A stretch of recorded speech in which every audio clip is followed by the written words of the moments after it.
Hey, Oliver Ames High School. It's Mr. Flood. I know, like none of you know who I am. It's okay. I think the juniors and seniors should. I was there in November of 2017. I think. Would that mean just the seniors? I have a hard time counting years after I come to schools. So, for the freshmen and sophomores, I'm David Flood. I'm a youth motivational speaker, and I speak in middle schools and high schools all over the country. And maybe, I don't know, one, two, three, eight, maybe no one remembers when I was at your school in 2017.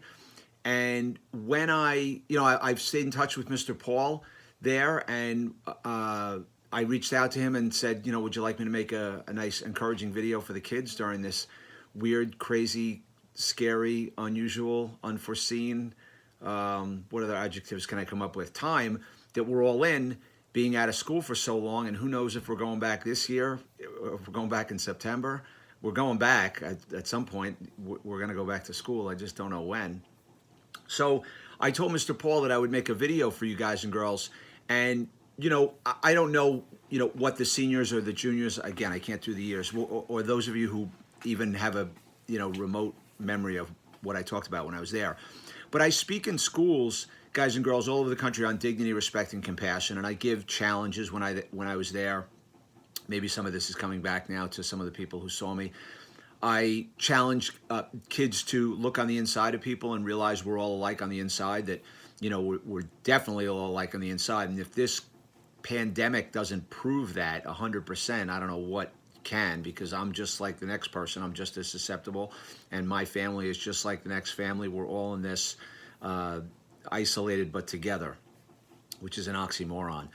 And the second challenge that I give in schools is to stay connected to, show respect for, and thank to adults in the building, which is so super important. I always tell kids they should have a go-to person in the building that they can go to when they have a problem. The teachers, and maybe they're getting used to this now. I don't know. I'm assuming you guys have been out about a month, roughly, maybe a little bit more, maybe a little bit less, that you haven't been in school. But the teachers, guys and girls, I guarantee most of them, if not all of them, have never taught remotely before. Maybe some of them had, but where they were able to separate their home life from their school life, now they can't. Everything's blended. They may have a spouse at home. They may have young children at home that are younger than you guys that they have to take care of, or just a little bit younger than you or your age, that they have to navigate and get them educated and get them connected with their teachers online. They may have pets at home. Teachers may not have a room to lock themselves in to teach you. I'm sure that all the teachers would want to have a room they can lock themselves in. So why am I telling you this? I'm telling you this because it's super important for you guys to show up virtually online for your teachers and be supportive of them, because they're having a struggle to keep you guys interested, motivated, connected, etc.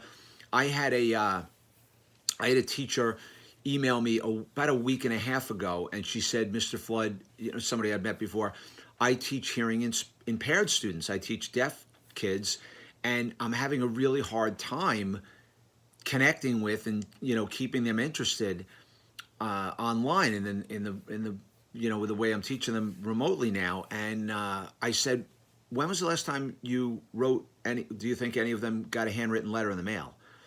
And she said, "Oh my God, I never thought of that." And I said, "I know it's one small simple thing, but to put a pen to paper is so powerful."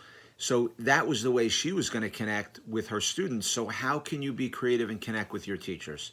And don't you want to be the person, when you get back to school, don't you want to be the person that the teacher looks at you and says, "Thank you for showing up. Thank you for being on time. Thank you for, making my job a little bit easier, simpler, and being someone I can count on, to pay attention in the chat room or wherever you're working, Zoom, Google, I don't know, Skype. I don't know how you guys are working with your teachers." And the third challenge I give in schools is no one eats alone. And I know that one sounds a little bit strange now because we can't eat with anyone, but I would ask you, I'm imploring you, I'm requesting that you think of a kid who is normally isolated when school's in session, during typical times and regular times, and imagine how doubly isolated they are now. So can you be a person to reach out to someone, I don't care, Instagram, Facebook, Snapchat, a text, a carrier pigeon, and have them deliver a letter to their to their house, email, whatever. We're going to lose people. We're losing people because of this virus, guys. People are getting very sick, and a lot of people are dying. But that doesn't mean we have to lose anyone because of sadness, depression, isolation, and loneliness. Like, we can really prevent those things. We can prevent the illness too by staying apart from each other. But we can prevent loneliness and isolation by constantly reaching out to people. So wouldn't you want someone to reach out to you if you were lonely? So please, I'm imploring you to reach out to somebody who you can think of in your school, and you know who those kids are. And if you're one of those kids, please reach out to others. Reach out to someone else, a teacher, or a counselor, or one of the administrators, or someone at your school. And the last two things I want to talk to you guys about are when I struggle, which I am now, because I have no speeches now until like September. I don't know when the next time I'm speaking is. Everything got canceled from March right through June.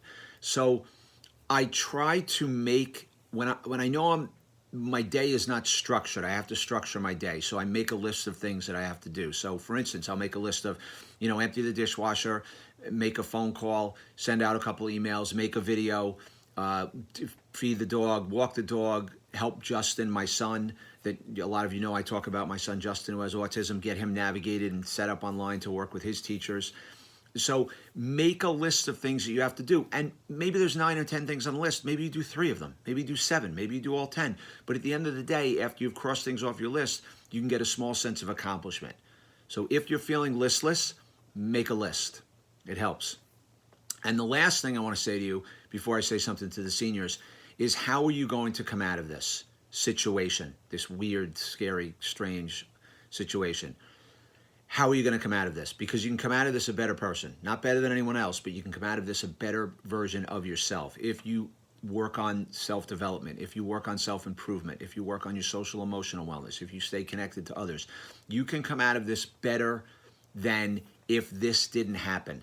Because you have all of this time to work on yourself and not just lay around and sleep all day. I know, some of you might enjoy doing that. But you can really, really, really work on yourself. And that's what I'm trying to do. I'm reading more. I'm spending more time. I'm listening closer to my family. I'm exercising more now than I ever was. So I am going, 6 months from now, I'm not going to look back and say, oh my God, I got nothing done during the pandemic, during that isolation, that 3 months or whatever it's going to be in isolation. I am going to come out of this a better person. Not better than anyone else, but a better version of myself. And you can do that too. Talk to people about that. And the last thing I want to say to you, I want to say to the seniors, I don't know if you'll have a graduation. I don't know what the status is in Massachusetts. And I loved my time there. I loved coming up to Easton. I love coming to Mass. It's one of my favorite places to go. Love Boston, love Easton, love Northeastern, and everywhere up there. Love New England. I don't know if you're going to have a graduation, guys. But let me say this. I hope you do. I hope you have some kind of prom, ceremony, graduation, all of those things that you look forward to at the end of the year. And I know it might be hard to hear this when you're 16, 17, or 18 years old. And your parents and grandparents have never even gone through anything like this. There are things in your life that you're going to go through. There'll be births, there'll be deaths. There'll be marriages, there'll be divorces. There'll be graduations, there'll be times when I didn't go to a graduation. I feel there'll be vacations, there'll be canceled vacations. There'll be weddings, there'll be bar mitzvahs, there'll be communions, there'll be new jobs, there'll be lost jobs, there'll be new houses, there'll be sold houses. There'll be exciting things, you'll date people, all of these different things. Don't get me wrong, this is a big thing that we're going through. But if the worst thing that came out of it, the worst thing was that you didn't have a graduation ceremony, that's pretty good. Like, no one in your family passed away. And I know that doesn't make you feel a lot better. I really feel for college kids graduating, high school kids, both, seniors graduating, you put in all that time, you want to walk across the stage and get your diploma, and I hope you do. I really do. But it is just one more thing in your life that you're going to go through. Now, like 40 years from now, when you're my age, you'll look back and say, you know what? There was a lot of other things that were more important than that. But I know that's hard, again, if you're 16, 17, or 18 years old. And I do want you to have a graduation. Mr. Paul wants you to have a graduation. Everybody there wants you to have a graduation. But they're going to do what's safe and what's right and what's healthy for everybody. So just take that moving forward. I will be thinking of all of you. I hope I get a chance to run into you at Fenway if they open up baseball this year, watching a Sox game because I'm a huge Sox fan. I don't share that with a lot of people in New York. No, everybody knows that. But if I'll run into you in a Dunkin' Donuts, a Panera, a Starbucks. I hope Mr. Paul will have me back to speak at the school. Seniors, I wish you all the luck in the world. I hope it's like an amazing summer. I hope this starts to fade soon and we can get back to life and normal. But I hope it's an amazing summer for you, and I really do hope you have a prominent graduation, some kind of service and ceremony where you can celebrate your accomplishments in high school. Have a great day. Oliver Ames, be well.